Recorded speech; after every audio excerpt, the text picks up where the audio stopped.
Bonjour et bienvenue sur Home School. Dans la vidéo précédente, nous allons définir les matériaux pour la simulation des charges statiques sur plastique. Dans cette vidéo, nous allons définir les différentes étapes pour pouvoir réaliser notre simulation des charges statiques sur plastique.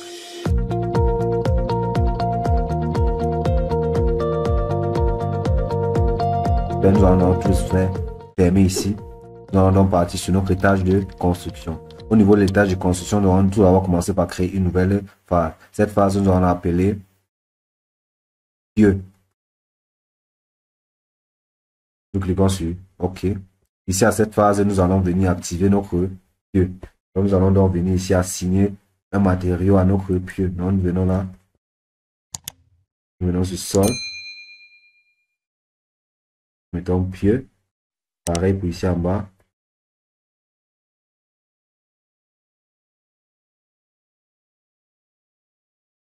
Pieu.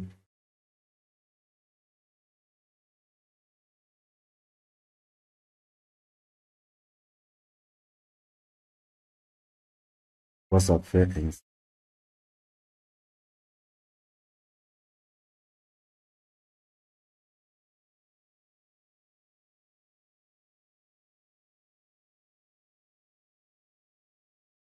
Pieu.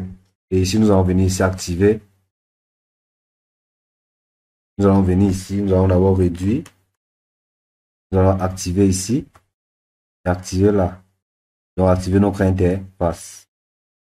Ensuite, nous allons créer maintenant une autre phase. Ici, ça sera la phase de chargement L0. Dans la phase de chargement, nous sommes maintenant au niveau des phases de chargement. Ici, on va appeler ça phase de chargement L0. On va appeler L0. Applique sur OK. Ici, j'active également ceci. Ici. Nous voyons que c'est déjà activé. Maintenant, nous allons maintenant venir jouer avec notre charge. Donc ici, au niveau de la phase de chargement, ici, je viens là. J'active d'abord ma charge. Activer. Je viens ici. Mais à 0. J'écris encore une autre phase. Ça, c'est la phase de chargement 200. Je mets L200. Je mets sur OK. Je viens notre truc à charger. Je viens ici. Je viens juste modifier ici. Je mets la valeur de notre chargement à 200 qui est égal, qui est de 1019. 1019. Je vais aller sur OK. Et nous venons ici à la première phase. Ici, nous allons remettre tous les déplacements à 0. Nous avons oublié de le faire. On va aller sur OK. Nous continuons. Ici, c'est plutôt égal à moins 1019 puisque la charge vient du haut. Je vais mettre moins. Ensuite, je crée une nouvelle phase. Ça, c'est la phase de chargement de 4000. Phase de chargement 4000. 400 plutôt.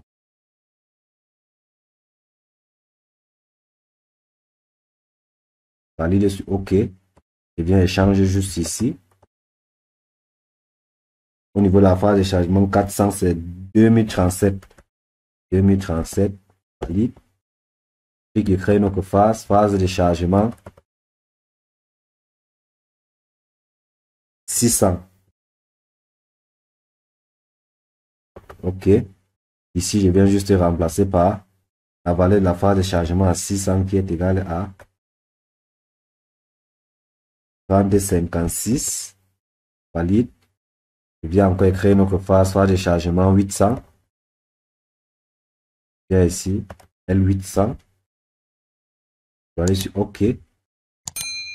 Ici, je viens juste changer. La charge à L800, c'est 4074. Valide. Je viens écrire encore une autre phase de chargement. Phase de chargement 1000. Avant-dernière phase de chargement. Valide sur OK. Je viens juste remplacer ici par la valeur. La charge à 1000. Donc, ça me donne 5093. La dernière phase de chargement, qui est la phase de chargement 1200. Et ainsi L1200. OK. Je viens juste remplacer par sa valeur ici, qui est égale à 6112. 6112, ok. Ici, ces valeurs, nous les prenons où? Nous les prenons ici, au niveau des charges par unité de surface. Et non, ceci. Ici, ça donne la valeur de la charge. Donc, chargement L0, L200, L400, L600. Vous voyez ainsi de suite. Après, maintenant, nous allons partir maintenant au niveau de la phase de déchargement. Nous allons donc créer une nouvelle phase. Et ça sera la phase de déchargement. Phase de déchargement 800. Au niveau de la phase de déchargement 800, je viens juste remplacer sa valeur ici, qui est égale à 4074. 4074. J'écris encore une autre phase de déchargement, l'avant-dernière, la phase de déchargement 400. Je viens juste remplacer sa valeur là, ici, qui est de 2037. Je valide. Il écrit ma dernière phase de déchargement. Dernière phase de déchargement qui est la phase 0. Je viens juste remplacer sa valeur là à ici. 0. Je valide. Nous avons fini d'écrire notre phase. Nous allons donc venir ici, sélectionner les points de la courbe pour pouvoir effectuer nos calculs.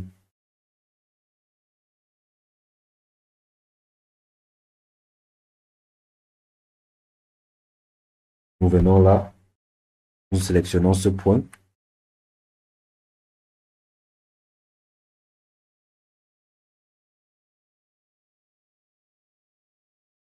Nous validons sur. Nous validons. Après, maintenant, nous réalisons nos calculs. Le calcul va un peu prendre un temps puisqu'il y a plusieurs phases. Nous allons mettre la vidéo sur pause et revenir lorsque les calculs seront terminés. Le calcul étant terminé, nous allons donc maintenant venir visualiser nos calculs. Vous voyez que tout a été coché, donc c'est bon. Nous allons analyser nos calculs. Voici ce que nous obtenons à la fin. C'est ce que nous obtenons. Nous allons partir sur la phase de déchargement. Vous voyez qu'elle est sensiblement égale à 0, donc elle a été bien déchargée. Nous voyons sur la première phase ici.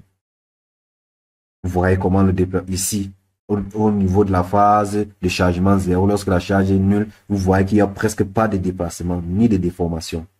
Vous voyez? C'est parfait, c'est bon. Nous voyons les autres phases.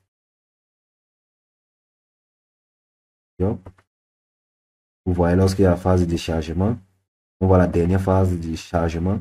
Voilà la dernière phase de chargement, comment elle se présente. Voilà la dernière phase de chargement.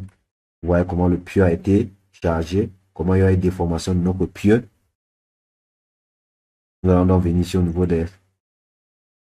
On voit les presses effectives.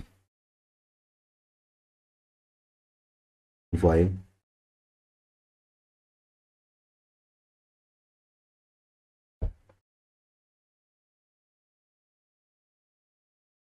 Vous voyez comment ça se présente.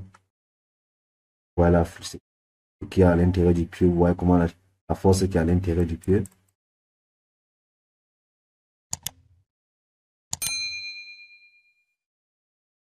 Nous venons là. Nous pouvons voir les forces qui apparaissent à l'intérieur des pieux. Venons ici. Vous voyez la force axiale, la force tangentielle. La force tangentielle.